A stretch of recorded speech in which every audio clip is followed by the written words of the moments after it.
Pourquoi nous devons investir dans Internet en Afrique? La réponse est simple: pour accélérer notre émancipation et notre développement. Il y a quelques semaines, j'ai discuté avec un oncle quand il s'est mis à me parler de ses problèmes de connexion Internet. Je lui ai conseillé de faire installer chez lui la fibre optique parce qu'il vit dans une zone éligible, oui. Donc globalement, pour l'instant, comme le réseau il n'est pas encore assez étendu, il y a des endroits où vous pouvez avoir la fibre optique et des endroits où vous ne pouvez pas l'avoir. Bref.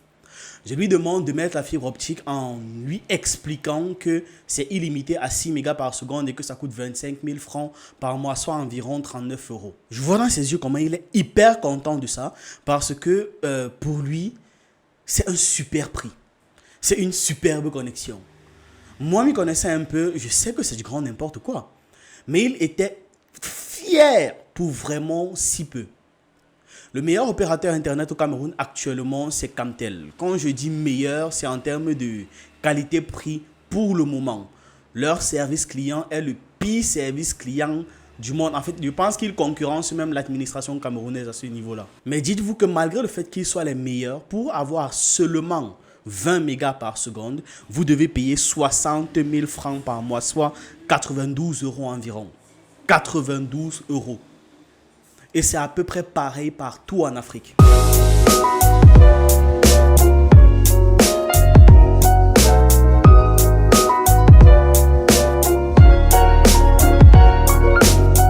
Vous avez peut-être entendu parler du boycott des entreprises de télécommunications au Cameroun, en Côte d'Ivoire, Togo, Gabon, Bénin, ainsi de suite. Au Cameroun et en Côte d'Ivoire, par exemple, il y a MTN et Orange qui sont deux gros opérateurs mobiles en Afrique francophone. Vraiment, ce sont des mastodontes. Eh bien, dites-vous que c'est l'expression du ras-le-bol collectif. Très souvent, Internet, c'est tout ce qu'on a. Nos écoles sont si inutiles et tellement chères pour ce que l'on veut apprendre qu'on passe par Internet pour avoir un savoir en minima correct.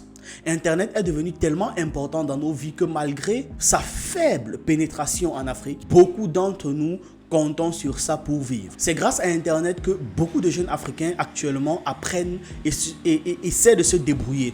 Je parle d'une façon correcte de se débrouiller, pas des scammers, des arnaqueurs ou quoi que ce soit. Déjà que nous sommes dans des pays où le pouvoir d'achat est très faible, imaginez ce que ça représente pour un jeune Africain de dépenser 25 000 francs par mois pour pouvoir avoir Internet, pour pouvoir être à jour sur l'actualité du monde sur Internet et tout ça là. J'ai déjà eu à participer à des meetings Zoom avec des clients et en pleine réunion, la connexion se coupe parce que je n'avais pas assez de data, parce que ce n'était pas assez rapide. Imaginez en fait tous les jeunes qui ont des opportunités de la sorte sur lesquelles ils ne peuvent pas sauter tout simplement parce qu'ils n'ont pas une bonne connexion Internet. Et ça, c'est du vécu. On a atteint un niveau où parfois tu cries même, c'est-à-dire tu vois l'argent que tu dépenses, tu vois ce que l'on te propose pour l'argent que tu as dépensé, tu exploses de colère. Parfois même tu te dis non, ok, tu prends sur toi, tu dépenses plus qu'il n'en faut. Au lieu de prendre 1 giga par jour, tu prends 3,5 gigas par jour. Un client t'envoie un matin un document de 25 gigas que tu dois vérifier dans l'urgence, lui répondre à 11h, le gars t'envoie ça à 10h. Tu dois lui répondre 1 heure plus tard et en attendant, tu vois 25 gigas. Tu dois déjà non seulement télécharger 25 gigas avec une connexion lente, ensuite vérifier et lui renvoyer 26 ou 27 gigas ou peut-être 20 gigas en fonction de ce que tu auras modifié, ajouté ou retiré. Et on est face à des clients qui sont pressés, qui veulent du résultat rapide. D'ailleurs, c'est ce que vous lui avez promis. Et c'est comme ça que vous perdez des clients, c'est comme ça que vous perdez des contrats. Et le pire, c'est que tu ne peux même pas lui en vouloir. Personne ne va travailler avec une personne qui te ralentit. Personne, entre nous, vous ne travaillerez pas avec quelqu'un qui vous ralentit.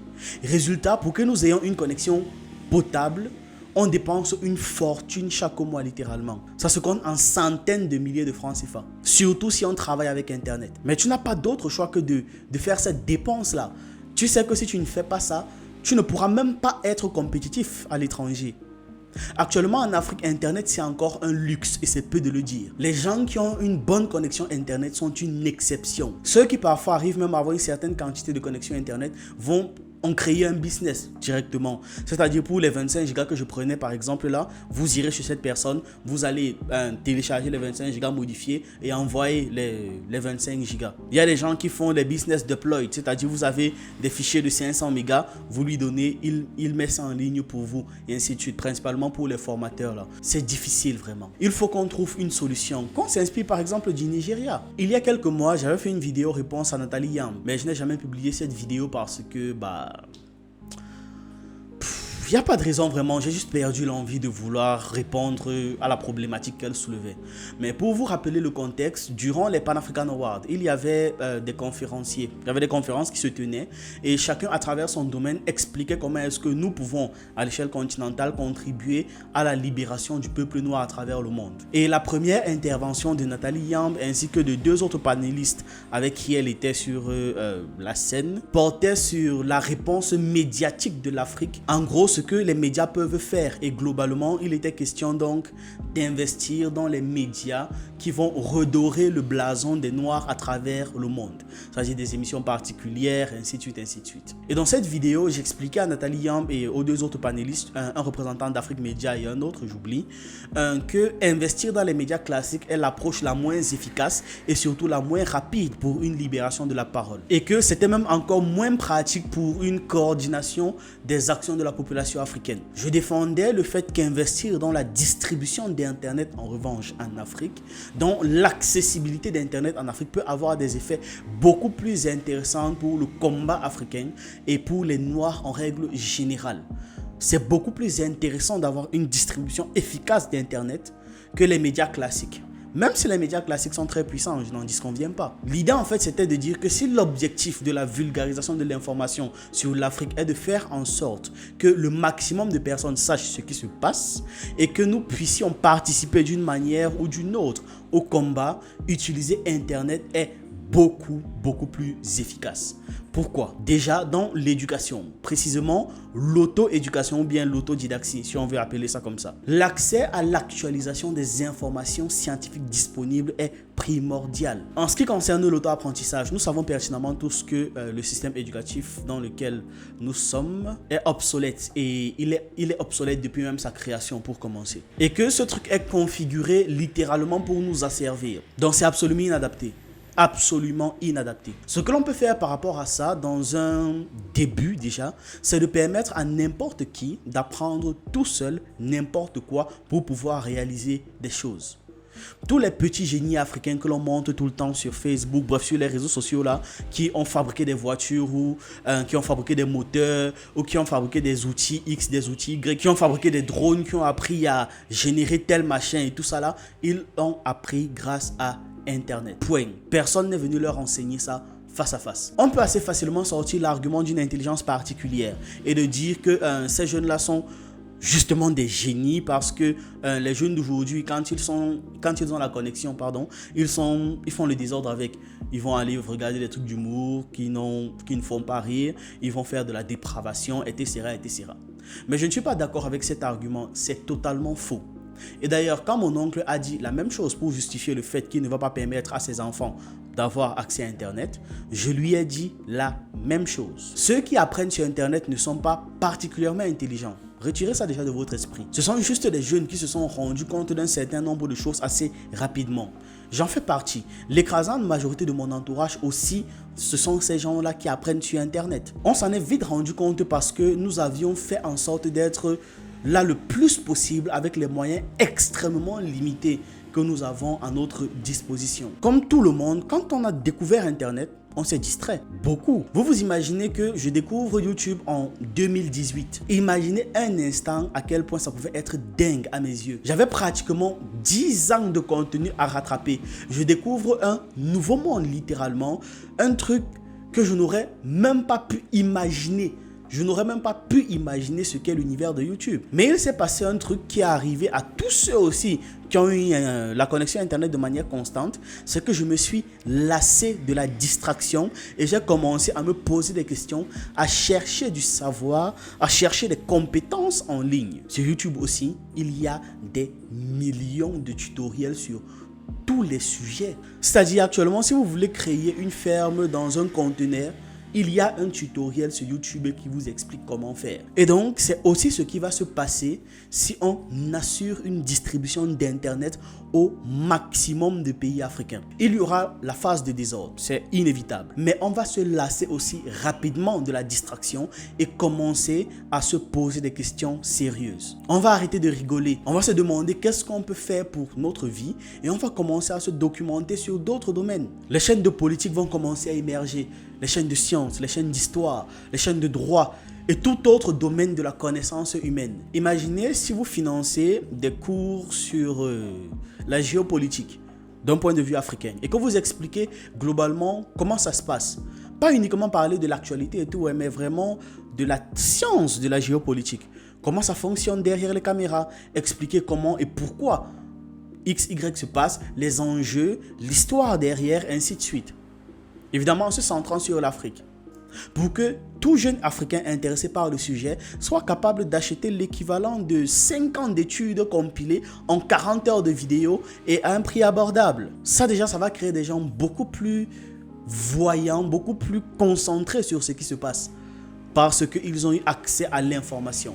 Imaginez que vous deviez faire la même émission sur un média classique, c'est-à-dire pouvoir placer 40 heures et vous assurer qu'il y a des gens qui doivent être là, les cours, les rediffusions, ainsi de suite. L'apprentissage sur Internet, c'est aussi ça la possibilité de venir revoir à sa guise, peu importe l'heure à laquelle ça a été publié. Alors que si à 20h, 20h30, moi je ne suis pas disponible pour regarder parce que je suis encore dans les embouteillages, peu importe la raison pour laquelle je ne suis pas là à 20h, je pourrais regarder à minuit, je pourrais regarder le lendemain matin à 6h, ainsi de suite. Alors, une autre application de la pénétration d'Internet, c'est l'économie, la blockchain. Il y a quelques mois, mon frère avait pour projet de créer un système de transaction qui passe par la blockchain. Mais il n'a pas pu simplement parce qu'il avait besoin de 30 millions pour pouvoir gérer toutes les dépenses autour parce que on ne touche pas l'argent des gens sans avoir un certain nombre de permissions. Maintenant, pourquoi est-ce que la blockchain et les technologies qui tournent autour de la blockchain sont aussi dévalorisées et mal connues alors que nous en avons vraiment besoin?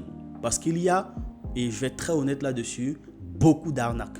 Il y a tellement d'arnaques et il y a tellement d'arnaques là-dessus parce que nous manquons d'informations sur cette technologie. Et pourquoi est-ce qu'on a peu d'informations dessus? Parce que nous ne sommes pas habitués à l'univers Internet, à l'univers dématérialisé. Mais sachez que les monnaies décentralisées sont une des meilleures solutions que nous avons pour pouvoir déjà sortir de la domination du franc CFA. Vous imaginez l'impact? Parce qu'on n'aura plus besoin de la Banque mondiale. Les histoires de FMI et tout ça là, ce n'est plus nécessaire. Même en termes de corruption étatique, ce sera beaucoup plus difficile. Actuellement, il y a une mode, une tendance que les gens ne voient pas venir en Afrique du tout. L'intelligence artificielle, l'IA, quand vous parlez de ChatGPT, Midjourney, etc., on ne sait pas ce qui se passe dans le monde parce qu'on n'a pas accès à l'information. On n'a pas accès à l'information parce que la quantité de data que nous avons est tellement limitée, tellement restreinte, que nous sommes obligés d'aller en fait vers ce que l'on connaît. C'est pour ça que vous allez voir des gens aller sur Facebook, causer avec leurs amis, faire le Congo, etc. C'est ce qu'ils connaissent. Et ils n'ont pas suffisamment de connexion pour pouvoir explorer. C'est un peu comme si vous avez juste assez d'essence pour quitter du travail à chez vous. À aucun moment, vous allez dire peut-être que je peux prendre à gauche, à droite, je ne sais jamais. Vous n'explorez pas une ville quand vous n'avez pas assez d'essence dans la voiture. C'est la même chose. Une autre utilisation d'Internet, c'est le fait de pouvoir rassembler les gens. À chaque fois qu'on me demande pourquoi est-ce que je ne fais pas d'événements présentiels, pourquoi est-ce que je ne fais pas de conférences ou de séminaires, j'ai toujours la même réponse. On n'a pas encore assez de public au Cameroun prêt à payer et je n'aime pas avoir à me répéter. Mais surtout, on ne va pas toucher le même nombre de personnes. On va toucher infiniment moins de personnes même en réalité. Quand on publie une vidéo sur cette chaîne, on est sûr qu'il y aura au moins 1000 personnes qui vont regarder la vidéo. Avoir 1000 personnes qui assistent à une conférence, c'est beaucoup plus difficile. Donc, mobiliser, rassembler les gens en ligne est beaucoup plus efficace, même pour des actions communautaires. Je vais faire une vidéo spécialement où je vais vous raconter une histoire d'action communautaire qui m'a fasciné. Mais dites-vous en attendant que la vidéo ne sorte que c'est plus simple de faire participer 200 personnes qui doivent donner 5 € que de faire participer 5 personnes qui doivent donner 200 €. Beaucoup plus simple en termes d'approche en fait. Donc pouvoir mobiliser des gens sur des sujets très importants comme ce qui arrive à Doumbi Fakoli actuellement, c'est très important. Apprendre à nous organiser, nous mobiliser, nous rassembler. Tous ces sujets sont importants et sont possibles via Internet. Au Nigeria, il y a un très bon accès à Internet. Pour 15 000 francs, vous avez 20 mégasecondes illimitées. Comment est-ce que chez eux c'est possible? C'est un groupe de jeunes assez riches, assez porteurs quand même, qui ont pris sur eux leur argent, puis rajouté avec un gros emprunt bancaire pour pouvoir ouvrir un opérateur qui maintenant concurrence les plus grosses entreprises dans le secteur.